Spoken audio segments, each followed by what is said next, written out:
There are 5 things that you really must try in Humankind's now extended Bolivar Beta update. Available on Steam until the 9th of July, it brings with it some sweeping changes. Many people will consider one of the best updates that Humankind has seen to date. So let me jump in and tell you about my top 5. Firstly, get out there and explore this beautiful, unique world.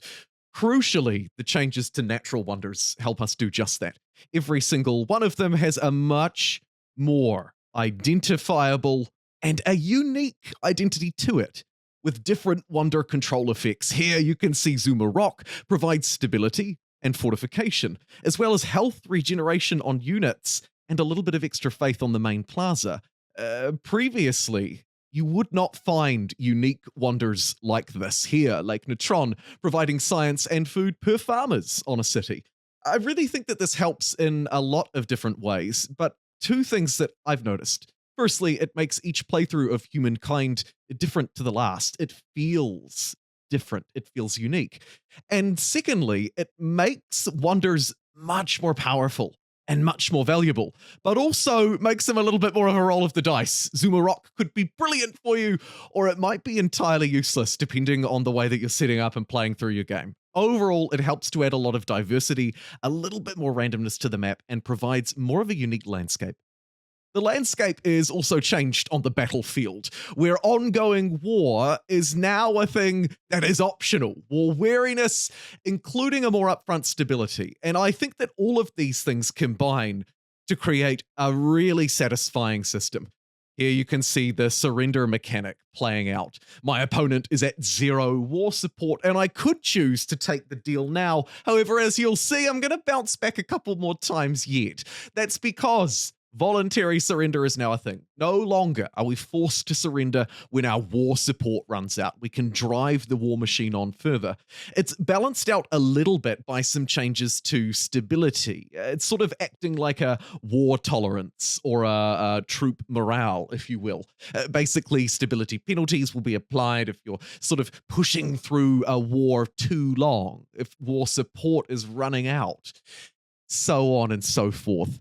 Also, it plays out on the individual level for troops too. Troops can be penalized for trespassing in foreign lands, taking a health hit. Not only that, but moreover, each troop is responsible for war support. If you lose a troop, you lose more war support. So taking losses in battles like this really matters as well.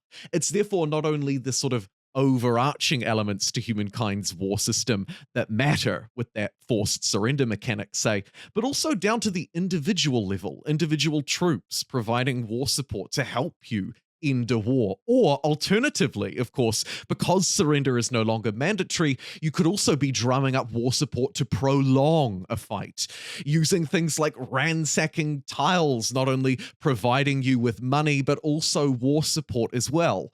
It's a system that is much more complex, but it's integrated in a way that makes it incredibly easy to use and fairly transparent.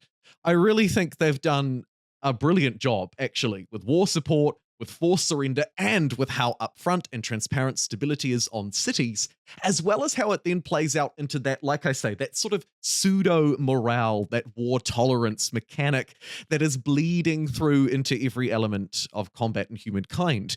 And while combat is not yet perfect, these updates make the politics and the geopolitics of it really, really much more enjoyable and involved.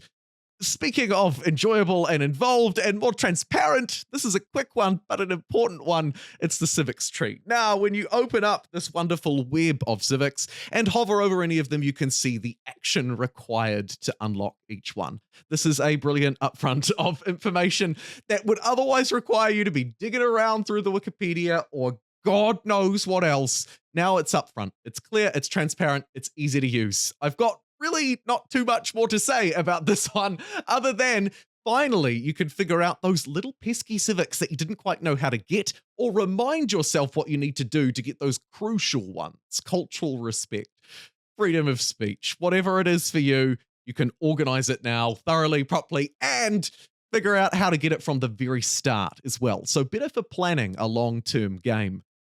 Speaking of long-term games, as you progress through the eras in Humankind, your cities can change now too. That's right, pretty cities are a thing. There's also more of a practical change here as well, but it's important to note here you can see an administrative center renovation project slightly updating the administrative center, the plaza of my cities, and bringing it forward into the modern age. The real changes to UI, and there are lots of them, but in terms of the most impactful ones for me from a gameplay perspective actually come here, from the city infrastructures, for example, where you can mouse over each one and see the real gains already calculated for you on the city.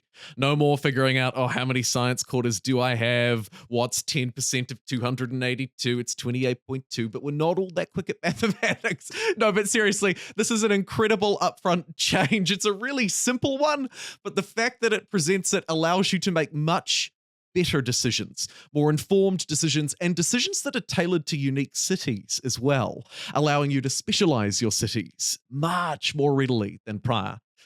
And last but certainly not least, one that's difficult to perhaps visualize, but easier to describe. Also, though, a visual of the battlefield is a great way to conceptualize it on screen. The difficulty changes to the AI. I won't get too deep into the detail here, but at a broader level, what you need to know is that in the early game, the AI tends to be roughly on par. Players reckon slightly weaker.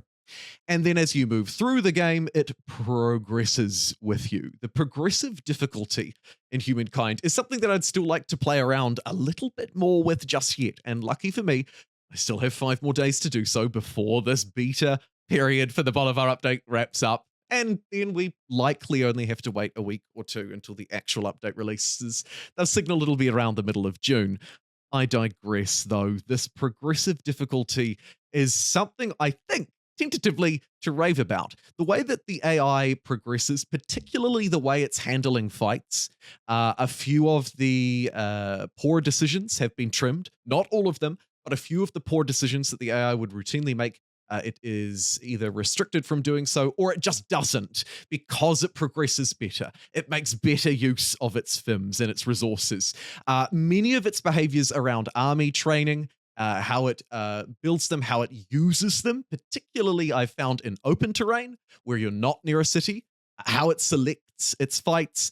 The list really goes on and on and on. And it's not just limited to combat, but it's really noticeable, I think, in combat and in war. Not necessarily in specific decisions. You'll see in this game, it still doesn't necessarily prioritize, say, individual tile placements perfectly. Perhaps it shouldn't. But the way that it prioritizes those individual decisions, i.e. do I stand on a river or do I move to a forest, I'm not sure how much those have changed. But its overall decision-making seems much better. It's much more competent at training armies and having them in the right place on the map. It's not sending 10 units, as often, to chase down one of my horses. In fact, it's much more targeted on approaching cities, on taking goals and building its, as you can probably gather, war support. Because, of course, these systems are all interrelated. And I hope that one of the things that potentially you've taken away here from this video is just how overlapping these systems are. From city infrastructures, making better decisions, city UIs, AI difficulty, war support, force surrender, morale, stability, it all comes together and I think actually paints a pretty good picture of the Bolivar Beta. Now, of course, it is just a beta, and I've had some issues around the edges like you would expect from any beta, including losing a couple of save files. But overall, I think this update is very good. And if you'd like me to provide my more full thoughts on the Bolivar Beta update, I'd be happy to do so in a further video. Thank you very much for watching. I'll see you in the next one.